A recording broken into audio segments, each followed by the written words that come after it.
خۆی لە ڕاستیدا پێم وایە ئەو هەوڵە کە ئێستا گەڵاڵە بووە یاخود بەلوەرە بووە نەتیجەی ئەوەیە کە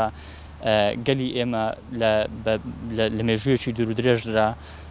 لە چەندین ڕەهەندەوە لە چەندین ڕوانگەەوە ئیشی لەسەر کراوە بۆ داگیرکردن لە ناویشیاندا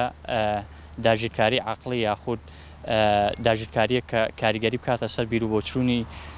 هەندێک لە تاکەکان و لە ناویشیاندا بەشێک لە قیادە و سەرکردە سیاسیەکان و حزبە سیاسیەکان ئەمە نەتیجەی ئەوەیە کە یاخود دەکرێت بڵێن دەرهاویشتەی ئەوەیە کە ئەو داگیرکاریە لەسەر کوردستان بەڕێوەیە بە شێوەیەکی زۆر کاریگەر تەسیری داناوە یاخود با بڵێن کاریگەری خۆی داناوە لەبەرەوە من پێم وایە دەبێت جارێکتر بۆ کۆتایی پێهێنان یاخود بۆ بربەزدانان لەبەر ئەم داگیرکاریە لەوەوە دەست پێ بکەین کە دەبێت داگیرکاری بێگانە لەسەر گەلی ئێمە لەسەر گەلی کورد لە داگیرکاری عەقڵیەوە دەست پێ بکاتەوە لە هۆشیارەیەکەوە دەست پێ بکات کە گەلی ئێمە بە کۆی تاکەکانی بە کۆی پێکاتەکانی بە کۆی حزب و پارتە سیاسیەکانی ئەو داگیرکاریە هەڵبۆشێنەوە و ڕەتی بکەنەوە و بەرەنگاری ببنەوە طبعا لە دوای ئەمە چەندین ئاڕاستە یاخود چەندین ڕوانگە چەندین دەرچە چەندین میکانیزمی جیاجیا هەیە بۆ ئەوەی کە بەرەنگاری ئەو داگیرکاری پێوبیەوە بۆ نمونە هەر ڕێک بە پێچەوانەی ئەو هەوڵی کە ئێستا لەسەر هەندێک ئاستی سیاسی و لەسەر ئاستی پەرلەمانیش هەتا لە ئارادایە بۆ ئەوەی کە پرۆژەیەک ئامادە بکەن بۆ وەکو چۆن دەڵی لە دژی پارتی کرێکارانی کوردستان یاخود هێزە شۆڕژگەڕەکانی تر ڕێک دەبێت بە پێچەوانەوە ئیش لەسەرەوە بکرێت کە بدۆزرێتەوە بزانین چێ داگیرکارە چێ دەیەوێ خاچی هەرێمی کوردستان بزەنێەوە داگیرکاری لە ڕوانگە جیاجیەکانەوە لەسەر بکە و پرۆژەیەک ئامادە بکرێت کە بە تەواوەتی دژی هێزە بێگانەکان بێت دژی ئەو هێزانە بێت کە داگیرکاری لە ڕوانگەی جیاجیاوە لەسەر میلەتی ئێمە لەسەر گەلی ئێمە بەڕێوە دەبن طبعا هەر بەتەنها پەرلەمانی کوردستان نا بەڵکو یەکەم شت وەکو باسم کرد دەبێت لە هۆشیاری خەڵکیەوە لە تێگەشتنی خەڵکیەوە ئەو بەلوەرە بێ کە دەوڵەتی تورک دەوڵەتێکی داگیرکارە خاکی ئێمە سنووری ئێمە دەبەزێنێەوە ئابووریمان هەتا پەروەردەمان بیرکردنەوەمان هەموو ئەو بوارانە داگیر دەکاوە لە دوای میلەتیشەوە لە دوای گەلیشەوە ئەو هۆشیاریە بچێتە سەر ئاستی پارتە سیاسیەکان سەر با بڵێن ناو ساحەی سیاسی ناو حزبە سیاسیەکان ئەوانش بە هەمان شێوە هەوڵ و تێکۆشانی خۆیان بخەنە گەڕ بۆ ئەوەی کە پرۆژەیەکی سیاسی یاسای ئامادە بکرێت هەم لە پەرلەمانی عێراق بە حکمیەوەی کە عێراق دەوڵەتە لەسەر ئاستی یاسای نێودەوڵەتی و مافی ئەوەی هەیە بەرگری لە سنوور و لە سیادە و لە سەواری خۆی بکە و دواتری شەمان ئەو پرۆژەیە کە لە پەرلەمانی عێراق ئیشی لەسەر دەکرێت و دەچێتە بواری جێبەجێکردنەوە پرۆژە یاساک دەرەچێت بۆ بەدژی ئەو داگیرکاری هەمان قانون و بە شێوەیەکی تونتر لە هەرێمی کوردستانیش ئیشی لەسەر با بڵێن نافز بکرێت بخرێتە بواری جێبەجێکردنەوە و لە مەیدانی کرداریشدا ئەو یاسایە ئیشی لەسەر بکرێت ئیش بۆ جێبەجێکردنی بکرێت بۆ ئەوەی کە دەوڵەتی تورک یاخود کۆماری ئیسلامی ئێران یاخود هەر دەوڵەتێکی تر کە دەستدرێژی بکاتە سەر خاشی باشووری کوردستان یاخود هەر پارچەیەکی تری کوردستان ئەوانە بە داگیرکار دابدرێن و ڕێگری لەوانە بکرێت کە بێنە ناو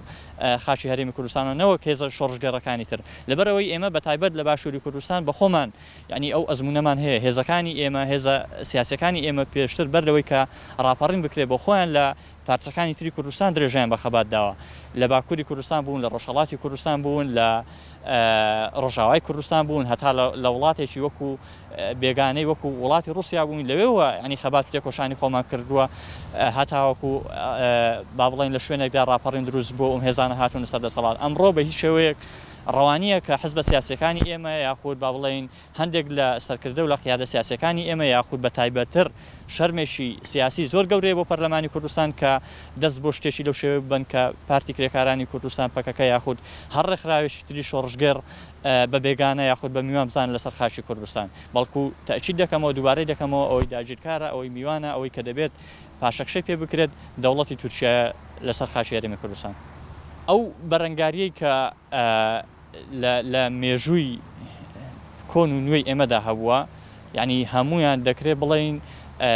وەچەرخانێکی هۆشیاری عەقڵی و سیاسی زۆر گەورەیە کە تۆ لە هەر شوێنێک بەرەنگاری داگیرکە بوویەوە مانای ئەوەیە لەوێدا هۆشیاری نەتەوەیی هۆشیاری گەلی هۆشیاری ئینسانی بوونی با بڵێن ئەو خەڵکانە یاخود ئەو میلەتە ئەو گەلە لە گەشەدایە لە چلو پۆپەدایە لە ناویشیاندا ئەو بەرەنگاری ئێستا دژی داگیرکاری دەوڵەتی تورک لە هەفتانین و لە تەواوی ناوچە سنووریەکان لەلایەن پارتی کرێکارانی کوردستان و شۆڕژگەڕانی کوردەوە دەکرێت بە ڕای من جێگای ئەوەیە کە هەمومان نرخانن و پێزانینمان هەبێت بۆی ئەمانە شەڕێکن یاخود بەرەنگاریەکن لە جیاتی تاک بە تاچی هاوڵاتی و باڵێن هاونیشتیمانیان و لە جیاتی تەواوی گەلی کورد بەڕێوە دەچن ئەگەر خەڵکانێک هەبن نەتوانن وەکو ئەم گەرەلایەنەش بەدەستەویەخە شەڕ چەکداری بەرامبەر ئەو داگیرکاری بکەن پێم وایە میکانیزم و ڕێگای زۆر جیاوازەیە کە دەکرێت ئێمە لەم ڕوانگانەوە پشگیری لەو خەبات و تێکۆشانە بکەین لەو بەرەنگاریە بکەین کە دژی داگیرکە بەڕێوە دەچێت ئیتر لەسەر ئاستی لێدوان و میدیا و ئەمانە بێت یاخود لەسەر ئاستی جەماوەری بێت یاخود لە ڕوانگەی ئابووری و هەتا زۆربەی زۆر ڕوانگەکانە بێ ئەرچی ئێمەیە بە هەموو ڕێگایەک بە هەموو شێوازێک پشتیوانی لەو بەرخۆدانە بکەین پشتیوانی لەو بەرگریە بکەین و زیاتر لەوەش دەبێت ئەمانە ببن بە ئیلهام بەخشێک ببن بە سەرچاوەیەک بۆ ئەوەی کە ئێمە لە شوێنەکانی تریش یعنی بەیانی ئەگەر لە شوێنێک لە ناوچەیەشی تر ڕوبەڕووی زۆرشتر لە داگیرکاری بووینەوە ئەزمون لەو بەرەنگاری وەربگرین کە ئێستا لە هەفتانین و لە ناوچەکە پێشترش لە ناوچەکانی تری کوردستان بەڕێوە چوون.